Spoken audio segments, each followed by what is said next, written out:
জিন। এই নামটা শোনেনি পৃথিবীতে এমন মানুষ খুঁজে পাওয়া যাবে না যার কথা শুনলে ভয়ে কেঁপে ওঠে আমাদের অন্তরাত্মা, যার নাম শোনা মাত্রই চোখের সামনে ভেসে ওঠে এক ভয়ঙ্কর বিশাল দেহী বিভৎস কোনো দানবের দৃশ্য। পুরো দেহে যার আগুন জ্বলছে, হাত পায়ের নখ হিংস্র হায়নার মতো ধারালো, চোখ দুটো কখনো লাল তো কখনো হলুদ বর্ণের। পৃথিবীতে মহান রব্বুল আলামিনের যত সৃষ্টি আছে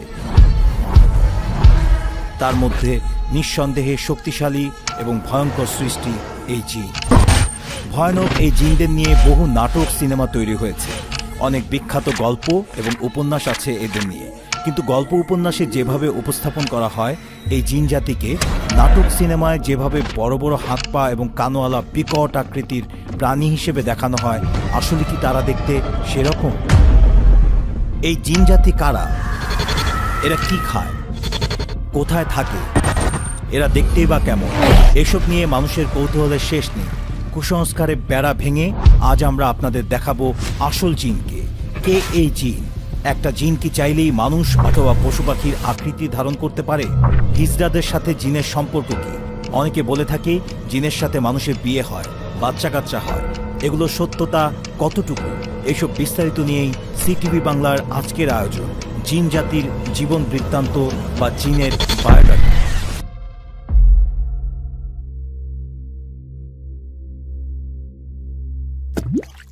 ভিডিওটির শেষে থাকছে একটি বিশেষ কুইজ পর্ব। মাত্র একটি প্রশ্নের সঠিক উত্তরদাতাদের মধ্য থেকে দৈব চয়নে 5 জনকে দেওয়া হবে সিটিভি বাংলার পার্মানেন্ট মেম্বারশিপ। পার্মানেন্ট মেম্বারদের মধ্য থেকে প্রতি বছর একজন মেম্বার ওমরা পালন করতে পারবেন সম্পূর্ণ বিনা খরচে। এছাড়া সকল পার্মানেন্ট মেম্বারদের নিয়ে থাকবে প্রতি বছর একটি আকর্ষণীয় বনভোজন। তাই ভিডিওগুলো না টেনে মনোযোগ দিয়ে দেখুন, নিজের জ্ঞানকে আরো সমৃদ্ধ করুন আর ঘুরে আসুন সিটিভি বাংলা পরিবারের সাথে। বিস্তারিত জানতে চোখ রাখুন ডেসক্রিপশন বক্সে। জিন জাতির সৃষ্টির ব্যাপারে মহান রব্বুল আলামিন কোরআনে বলেন,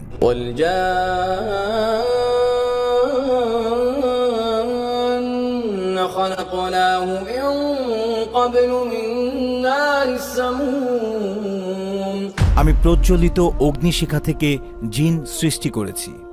জিন আগুনের সৃষ্টি, তাই বলে এদের সারা দেহে সবসময় আগুন জ্বলে এ কথা তেমন কোনো প্রমাণ নেই। জিন জাতিকে সৃষ্টি করা হয়েছে হযরত আদম আলাইহিসসালামের 2000 বছর পূর্বে। জিন জাতির আদি পিতা আবুল জিন্নাত সামুমকে আল্লাহ সুবহানাহু ওয়া তাআলা আগুনের শিখা দ্বারা তৈরি করার